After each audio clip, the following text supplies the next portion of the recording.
guys.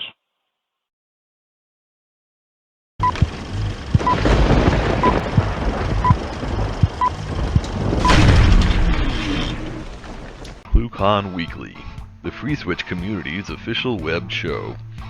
Tune in every week for updates in the FreeSwitch project, interesting presentations, and interact with members of the FreeSwitch community. ClueCon Weekly is brought to you by FreeSwitch Solutions, the officially endorsed consulting firm of the FreeSwitch project. FreeSwitch Solutions solves problems so you can focus on your business. Visit freeswitch.com for more information. The ClueCon WebRTC and Telephony Developers Conference. ClueCon is held every August in the Windy City, Chicago, Illinois. Meet the developers of all your favorite open source telephony projects, make the connections you need to meet your business goals, and see the latest and greatest technology in WebRTC and telephony. Visit ClueCon.com for more details.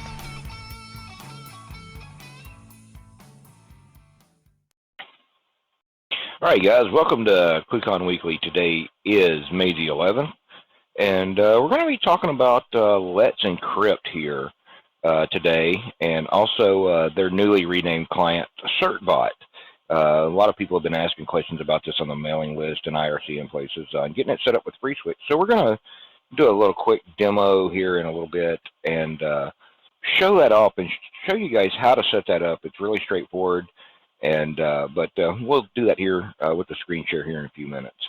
Coming up soon, we have ClueCon, and I know Mr. West has been working on that this week yet again. So how's the updates there, Brian? It's going pretty good. I'm doing my second round of sponsor signups. I'll have more of those when Kathleen and I have another powwow, probably next week sometime when she gets back. She's currently at Camellia World, so I'm playing the part of Kathleen this week. Hi! Don't forget to follow us on Twitter, Facebook, all of that. That's I don't do weekend review, so she does that. I don't. I just fix things. That's all I do. So I don't really have an update on the weekend review. I'll do the weekend review in a minute. I can't really disclose the ones because I don't have confirmation from all of them. I would rather not get anybody's hopes up right now. But I just spoke to our wonderful friends over at Tropo this morning. You know, they're the ones that helped us last year with our Wi-Fi. So I'm talking to Alice and team over there. So Adam will be back again this year, doing the MC work. So if you guys remember Adam, he'll be back. So it's going to be fun. Yeah. What about the? I just want to ask you about some of these sponsors we've got here. We've already got listed on the ClueCon website, like. Well, FreeSwitch Solutions, we all know who those guys are. FreeSwitch Solutions, provides solutions and help with FreeSwitch, so you guys can, go see them at freeswitch.com. But also, we've got Windstream on here. What's the deal with Windstream and ClueCon this year? That, well, I think this is a good one. I don't think we've really gotten the word out there on this one. Windstream has sponsored in the past, but this year it's a unique opportunity for Windstream. They're going to be bringing in 100 megabit symmetric internet via microwave to the roof of the Swiss Hotel, which will then be piped into a closet on I think it's the 41st floor, and a VLAN taken all the way to the basement, and every outlet that we have access to will be on that VLAN, so we'll be able to have really fast internet. It's something we've not had at ClueCon. We've had okay internet, and we've had to rate limit people, but we've never had something of this magnitude at ClueCon. And I'd like to thank those guys at Windstream for working with me. I would like to thank the Swiss Hotel for actually getting us roof access and working with us hand in hand to get that done. That's a big step for us. Yeah, that's going to be super cool this year, because I think last year, what do we have? We had like 25 meg or something like that the past couple of years at ClueCon. And we were always bumping into bandwidth constraints there. Yeah, it's gotten worse since FreeSwitch now does video. It's an order of magnitude worse than what you would expect. So you do have to plan ahead if you want a massive video stream, especially if it's an HD. That's a big thing. Yeah. So that's a huge thing this year, and also that's already been announced that Flow Route and 2600 Hertz will be back sponsoring this year. I know 2600, they're actually going to be helping out with the training. So if you want to get training at ClueCon, you definitely want to sign up now and get that training there. It'll be with the Free Switch team and with the 2600 team. They'll be doing a lot of that. And plus, who knows what else those guys will be doing this year. You never can tell with Darren and team. But Flow Route, I think, Brian, they're going to be doing some cool stuff too, right? Is that anything we can talk about yet? Not yet, no. Not ready. Okay. Yeah, so they're going to be doing some cool stuff, and we also have Girasoft and Onset back this year. So if you guys want to get in on the sponsored game, go to ClueCon.com or email marketing@ClueCon.com, and you too can sponsor ClueCon, and you get your name on the website, links back to your website, plus all the other good stuff. And email and marketing@ClueCon. We'll get you in touch with Brian or Kathleen so that you guys can get that set up. There's also there's still opportunities there, so definitely go check those out. So I'm going to kind of talk about the week in review here real quick. And I think the biggest thing last week, though, was the release of FreeSwitch 1.6.8. So we finally got 1.6.8 out the door. And there's a bunch of, there is just, the amount of bug fixes in there and updates is just crazy. It's a couple of full screens of stuff on the website. So go to freeswitch.org, scroll down to the bottom, you'll see the release notes on there. A special notice on that. In the past, we've had problems with there's been some confusion around the FreeSwitch-all package that we have for the Debian and now Ubuntu platforms. And if you installed that, you got most of FreeSwitch. And so the name was a little bit misleading on there. But if it was missing a module and you tried to install it, due to the way that package was put together, you would end up uninstalling FreeSwitch-all and then installing the base FreeSwitch package plus the additional module that you tried to install. So you'd end up with in a situation that wasn't necessarily always the best of things. So we've fixed that. So now if you install FreeSwitch-all, that's the same thing as installing FreeSwitch Meta-all. If you have Debian or Ubuntu platforms that were installed with the old -all package under 1.6.7, when it comes time to do the upgrade, it is a straight upgrade path, but now the FreeSwitch-all package depends on a lot more packages, and due to Debian, the way the Debian system works, you're either going to have to explicitly upgrade the FreeSwitch-all package, apt-get upgrade FreeSwitch-all, or you're going to need to do a dist upgrade. It's very important. If you're just doing apt-get upgrade and you're thinking that FreeSwitch is going to upgrade, it may not upgrade. It will give you a notice that the FreeSwitch-all package is being held back. So you want to pay close attention to that and make sure you're doing that. And of course, as usual, files.freeswitch.org releases /FreeSwitch. You can go get the latest tarball, and the release notes, like I said, are available on the website. Go check that out today. Also, as far as a quick hit on the week in review, there's a new feature in Mod Call Center for some additional ring strategies. There's been work on Mod Kazoo, Mod AMD, and that kind of stuff. And the other big thing I think that is worth noting, we have replaced the paste bin for FreeSwitch. The old paste bin was getting kind of old and clunky, and the anti-spam mechanisms on there were, kind of not working anymore due to browsers starting to hide certain clues that we used in there to filter out the spammers. So that's been updated. There is a new API on that. So if you guys use FS Core PB, you want to make sure you're upgraded to the latest versions of FS Core PB, and you've got that today so that that'll still work with the paste bin. Y'all go check it out and use that appropriately. All right, guys. Mr. West, anything else you want to get out there today? Come to ClueCon. Register today. I would like to know my lunch counts at least 2 weeks prior, not the Friday before. Yes. Not the Friday before. And actually, speaking of ClueCon, since we kind of ended that probably a little bit too quick. If you want to speak at ClueCon, go. ClueCon.com. Hit that speaker proposal link up there on the menu bar, and read up there And there is a form that's linked there also for you to fill out and submit your talk proposals. This is going to be something that I need you guys to do sooner than later. We're going to start putting the schedule together. And if you want to be on that schedule to speak at ClueCon, make sure you submit that talk proposal. That way we can get you on the schedule and get you in there. If you don't worry about how good you think your proposal is or not, let us decide that. And we're going to pick out the best one, so submit those proposals in there. If you have 2 ideas, submit 2 different talk proposals. That's okay. We'll pick the best one and give you that opportunity in there. So go do that today. There's still slots available, and we will have slots available for the next little bit, but once they're full, they're going to be gone.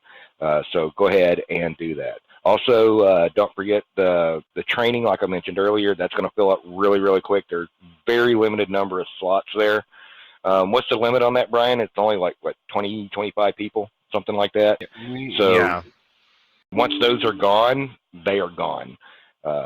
So don't wait till you get to ClueCon to try to get in on the training, because there won't be room. But, all right, guys. So anything else on that, Brian? No, you've covered it. All right, cool. So let's talk about Let's Encrypt for a minute. Let's Encrypt, if you guys aren't familiar with them, that is a relatively new certificate authority that is giving away SSL certs. Now, these are basic email and DNS validated domain certs. So there's not like an EV cert and where they have to go through and check your passport and everything else. But it's basic validation, and these things are good for, just doing basic security on your website, basic locking it down with SSL, and then when using it with FreeSwitch and WebRTC, which WebRTC now requires SSL, it fulfills the base requirements for you to have an SSL cert. That means you can now use secure WebSockets. You can also use it with SIP-TLS and FreeSwitch and a lot of other things. And it's free. They even have a nice little client that you can get off of GitHub that automates that whole process of getting the certificate for you. Now, with that, you do need to install that, and you're going to get some information out of that. So I'm going to go ahead and flip over to the screen share here real quick, and that way we can see what I'm talking about here. So with Let's Encrypt, let's see. I need to learn how to spell. With Let's Encrypt, what we can do is you can clone the Let's Encrypt repository here, which this URL will work. There's also a new URL because they're renaming the client to certbot. So that's going to be github.com/certbot. Both URLs do work at this point in time, and this is a little bit older clone. So you can still use this, and the command names are all the same. It will redirect you. So you go clone this right here, and what it will give you is standalone client. And you don't have to go to Let's Encrypt to sign up for anything. You just need to grab the client here. Now, once you install this client from Git, and I just did a Git clone on this, you're going to run the Let's Encrypt Auto application. That is going to be this one right here. So with Let's Encrypt Auto, there are some command line options that you can use, or you can just run it, and it will prompt you for a few things. Well, the first thing it's going to do when you start it up, it's going to check for a new version. It's also going to check to see if you have the dependencies installed, and for the sake of time here today, we're not going to wait on that. I've already done the update this morning, so we've got the latest ones. So with the -- help here, you can see that we've got a few commands that we can do here, and it's really straightforward. So Let's Encrypt Auto will automatically install, will automatically get the certs, and if you're running Apache or Nginx, will automatically get that and install those certs for your website in one of those 2 web server softwares. Now, the next other thing that it can do is you could do this manually. And if you're doing this on a FreeSwitch only box, you can use the cert only command here. And what that's going to do is get your certs. So now there's 2 things that there's 2 bits of information and 2 things that have to be done here for this to work right. One, you need a valid DNS domain name pointed to your box. That means if you're doing like in my case here, this box is gamma.tollfreegateway.com. Tollfree Gateway is the name of my box. So if I do an NS lookup, gamma.tollfreegateway.com is going to be pointed at this box. And you can see there is a public IP on it. So this means that Let's Encrypt is going to be able to do a DNS lookup on my host name and resolve that, and then make a connection back into my box to validate that that's what it says it's going to do. And the Let's Encrypt client here facilitates that. So just to give you a quick run through, so I can do cert only, let it run, and it's going to ask me what to do here. So I'm going to let it use the Apache web server that's already on here, and it will run through and ask me what are my domain names, gamma.tollfreegateway.com. If you don't have Apache installed or Nginx, so as you saw, you can use a temporary web server that will run from within the client so that it can do that validation. We'll go ahead and let that run. Hey, now it happens that fast. Now I've got my certificate and I've got my chain and everything. So let's just go over here and look. It's going to tell you the directory. In this case, it's Etsy Let's Encrypt live, and then my domain name that I just registered. So I'm going to go ahead and copy and paste that in here, or I'm going to go ahead and CD into that directory. And as you can see now, I've got the cert, the chain, the full chain, and the private key. And this is the private key. Now the private key here is generated locally. It's not auto-generated by Let's Encrypt. They don't do any of that silliness. They generate it on your box, then do a CSR and transmit that CSR, and you get that signed back to you. Now, once we have this, we need to generate a file in FreeSwitch from this information so that we can totally gain access to what's going on here. Now, over in FreeSwitch, and I've got this installed into user local FreeSwitch, we have a search directory.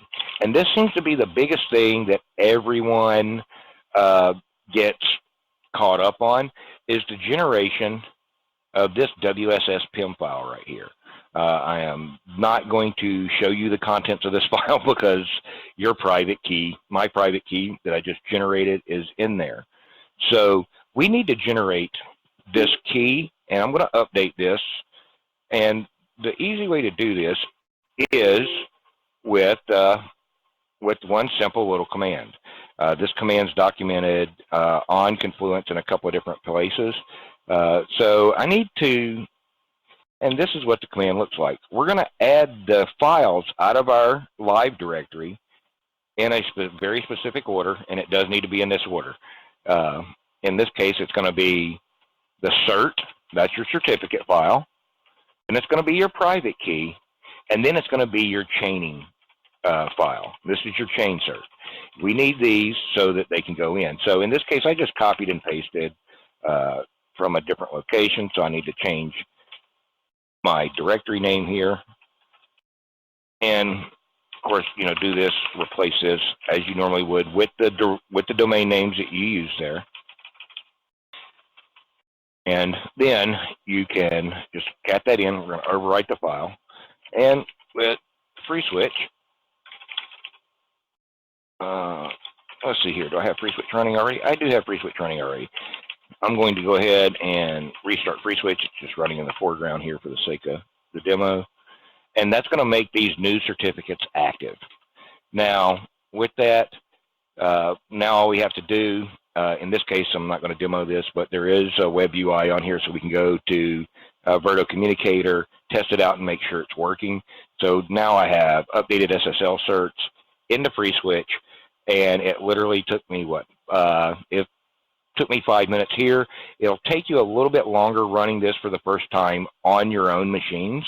As I said, it does take a few minutes to install all the dependencies. See, we only have anybody have any questions about this real quick?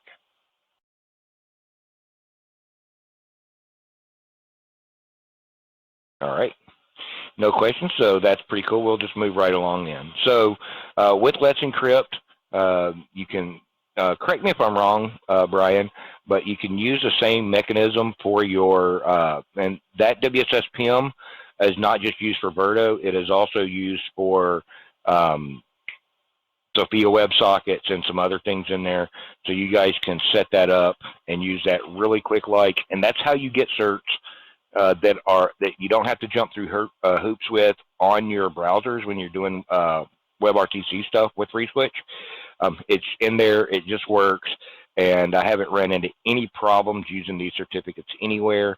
Now, the one got you on these certificates is that they do expire after a while, and so that is really straightforward also. And we'll show you that real quick. Run the Let's Encrypt auto script again. And it's going to check for a new version. It's going to go out there, and it's like, oh, hey, which one do you want to activate them for? And it's going to check, and it's going to give you a prompt here. You want to renew and replace a cert? What this is going to do is it's going to renew your cert. Now, I'm not going to go completely into it, but you guys can check out the documentation from there. They do have this automated. These certs are only good for, I believe it is 120 days, so you need to re-up them about every 90 days. You can cron job this totally in the background once you have it set up the first time, and you're done. And, I'm going to skip this here because they do rate limit you. If you go over the rate limit, they won't let you update this box for quite a while. All right. Cool. Any questions? As you can see, it's really straightforward there. All right, guys, I want to flip it back over here on group mode and take that away. So that's, as you can see with Let's Encrypt, it's really, really straightforward. You guys can do that anytime, knock it out really quick, and get it going. If you want to do this on Raspbian or Debian, you can look in the FreeSwitch source tree. Look in the scripts directory. There is a FreeSwitch Debian Raspbian installer script on there. It's as long as you have your DNS and your public IP on your box already, that will install FreeSwitch, set up Verto Communicator, and set up Let's Encrypt and install your certificates for you, so you can run through that pretty quick. Start to finish, it's mostly automated. There's only a few prompts there. It'll take you probably 20, 30 minutes, depending on the speed of your box and your connection to do the complete install. So go check that out. So, all right. Anything else we want to talk about today, Brian? No, that's pretty much it. All right. So I'm going to open the floor up for anybody that wants to say anything. And afterwards here, we'll go into the adult portion of this call. But don't forget, come visit us at ClueCon.com.